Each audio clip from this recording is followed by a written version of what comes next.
અને આ વખતે પણ અમારી ગુજરાત સરકારે જાહેરાત કરી છે કે આપણે ગરબા હર્ષો ઉલ્લાસ સાથે મનાવવાના છે। અહીંયા લોકો બધા ઉપસ્થિત લોકો છે, મારે તમને પૂછવું છે કે હમણાં 11:30 વાગ્યા, આપણે ગરબા બંધ કરી દેવા છે કે વધારે વગાડવા છે? ચાલુ રાખવા છે? 12 વાગ્યા લગીને, 1 વાગ્યા લગીને, 2 વાગ્યા લગીને, 3, 4 કે 5? આપણી ગુજરાત સરકારમાં ગુજરાતના મુખ્યમંત્રી ભૂપેન્દ્ર પટેલ સાહેબ અને ગુજરાતના ગૃહમંત્રી હર્ષભાઈ સંઘે જાહેરાત કરી છે કે ભાઈ તમે 4-5 ની સવારે 6 વાગ્યા લગીને બી ગરબા રમવા હોય તો 6 વાગ્યા લગીને પણ રમી શકો છો।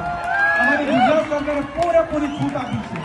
અને એટલું જ નહીં, આપણા જેટલા પણ દુકાનદારો છે, ખાણીપીણી વાળા છે, એ પણ પૂરી રાત એમની દુકાન ચાલુ રાખી શકે છે અને તમને મહેમાન ગતિ માણી શકે છે, એ પ્રકારનું આયોજન કર્યું છે।